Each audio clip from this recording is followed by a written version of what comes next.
You talked about earlier about that transition for an athlete like yourself into, quote, civilian life, and you found your particular passion projects, but it seems like your old team, the Lakers, that they would like to drag you back into basketball. Magic Johnson, he was on our show, and he said that whatever you want to do, he has a role for you. And, of course, new general manager Rob Pelinka, your former agent, he sort of echoed those same things. So if might you take a role with the Lakers?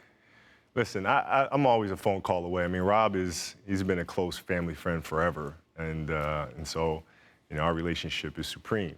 So I'm always a phone call away. For Magic as well. I mean, I'm always around. In terms of being there every day, that's just not for me. I love writing, I love directing, I love creating, I love building. I mean, that's the imaginative space is the space that I'm 100% locked in on. So, but I'm always a phone call away. How does somebody who was so obsessed with basketball and the process of basketball, you talked about the transition, that's been the theme of this conversation, divorce himself from that and be so immersed in this creative process? There's not a part of you that just wants to have something to do with basketball on a regular basis? You know what's crazy? I found that, the way I learned the game was through storytelling. So growing up in Italy, we used to get, my grandfather used to send me VHS tapes of, things like The Golden Greats and Always Showtime and Come Fly With Me. So through story is how I learned the game. So the way I look at it is, yes, I'm still a part of the game, and I can join an organization and I can coach players and so forth and so on, or I can take the knowledge that I've learned and the wisdom that I've acquired over the years of playing the game and infuse those organically into the stories that I'm telling. And if I can do that, then I believe I can reach more people and inspire and influence future athletes more. Now, in about 20 minutes, you're going to watch as Shaq's statue is unveiled outside Staples Center. What do you appreciate about what you and Shaq were able to accomplish together that you may have taken for granted back then, now that you're older and wiser and you look back? Well, I mean, it's tough to say. I mean, I think in hindsight, we both would have been more patient with each other and, allow the dust to settle. What happens, particularly with young players, is when you're in the market and things aren't going well, what happens is the blame starts setting in, and people want reasons for why aren't you guys playing well, and try to give answers, you try to tiptoe, and then things just kind of snowball one into the other. So I think looking back, we both would have been much, much more mature about the situation.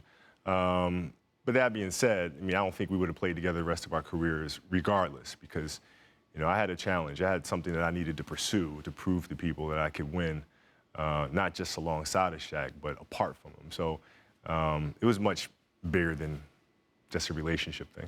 Now, even though you're sort of divorced from basketball in the sense that, you're kind of playing it cool about playing any kind of role with the Lakers or taking on Jamel, let me be honest with you, Jamel. Okay. Let me be honest with you. Like, it wasn't until about a month ago where I was downstairs and I was getting a little workout in at the house and, trying to stay in shape. And I said, you know what, let me put on the game. And I realized I didn't have the NBA package. That seriously happened. I was like, what in the, you call your cable provider. I was like, how do I not have the NBA package? Like, I completely forgot about it. So, it's a true story. Oh, okay. I think you can get a complimentary passcode. I'm just going to say they probably look you up. Yeah, I made a few calls after that. Okay, so now that you do have the package, you've said in the past that Russell Westbrook is the player that reminds you the most of yourself in terms of his intensity. Do you see him, or rather, I'll just cut to the chase. Is he your MVP pick for this year?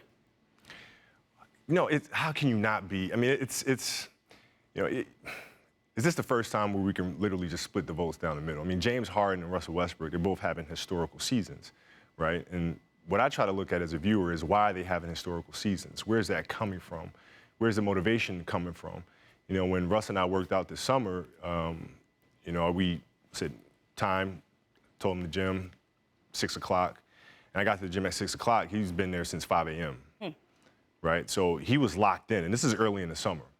Right, so the way the season ended for him last year, and James as well, I mean, the way the season ended, they both just locked in and said, okay, this summer I am obsessive about my training, absolutely obsessive about it, and this is all I'm going to be focused on, and you see the results. So it's hard to say MVP this, MVP that. I'd much rather look at how and why they're performing the way that they are.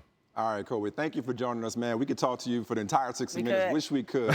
Yeah. You got to get over to the unveiling. You all can check out Kobe's latest project, Canvas City Muse Cage, on NBA Countdown Sunday at 3 Eastern. Let's do this again sometime. Yeah, Kobe. I was going to say, you're welcome to come here anytime. Thank you. Thank you. Thank you. And congratulations to you both. All right, will do. Thank you.